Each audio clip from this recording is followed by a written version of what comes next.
is marijuana, cannabis, is it addictive? Because I've heard many times from all my friends that, not all, but a bunch of my friends that use, you're just in the bathroom, and you're like, what are you doing? They're like, oh, it's like just weed, it's not addictive, bro, like whatever. Like, so is it like even on an emotional aspect, like?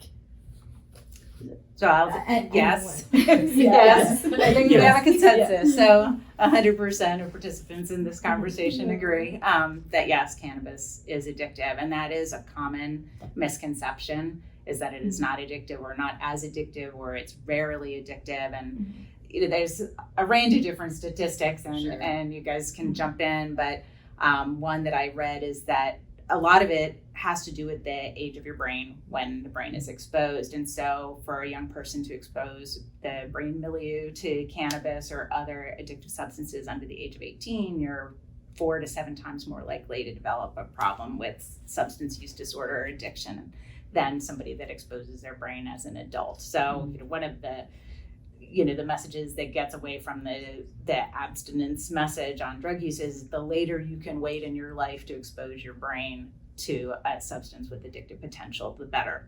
Never best, but later better. And so that is one piece. And like we talked about before, frequency of use, dose of use, and early age of use are big predictors for addiction. Mm-hmm. Yeah, and when we talk about like cannabis use disorder, I always like to tell people, really there's 11 criteria when we look at that, right? There is a disorder in the DSM, and one of the criteria actually looks at the amount of use. Most of the other criteria is sort of like the impact that it has on the person's life, right? So like quality of life, like are you emotionally regulated? Are you engaged in hobbies and interests? Are you responsible for things at like school or work or whatever? And what does the life of the person actually look like to know what we're actually looking at? It's not that everybody that uses marijuana is going to become addicted, but the earlier you use it, right? And then if you have some of these other vulnerabilities, family history, mental health issues, anything like that, the likelihood dramatically increases.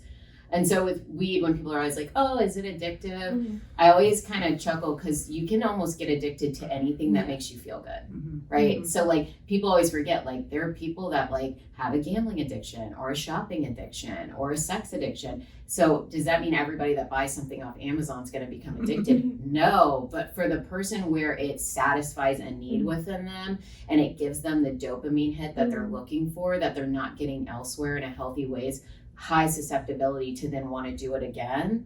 And the more they do it, the more we're looking at like a cannabis use disorder.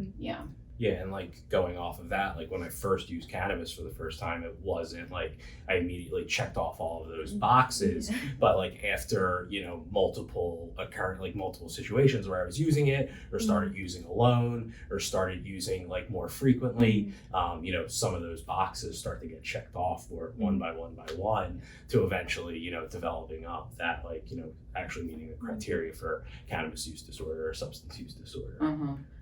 Yeah, it's interesting because if you get educated about addiction, it is just common, an idea across the board that people believe it is a progressive disease, right? So when we talk about a progressive disease, that means it gets worse the longer it continues untreated. So everybody starts somewhere, and usually where they start, the harm isn't very significant. And it's easy for them to say like, well, I'm not doing heroin. I can't tell you guys how many times I hear that, right? But it's like, sure, but the person addicted to heroin probably said that at one time too. So it's not like we're saying you're gonna get there, but we do know that like it will progress if you go untreated. And for you to have a cannabis use disorder, you actually, like for having a mild one, you only have to meet 2 to 3 of the criteria in the DSM. So to have a more severe, right, then we're talking like usually like 8 criteria and above. But it usually starts someplace, and then if it goes untreated and unchecked, it will get worse. And you've probably seen that in the high school, the kid that maybe started smoking freshman year and just occasionally doing it. Now they're a junior with you, and maybe they're not showing up for school or not engaged in sports or whatever it might be.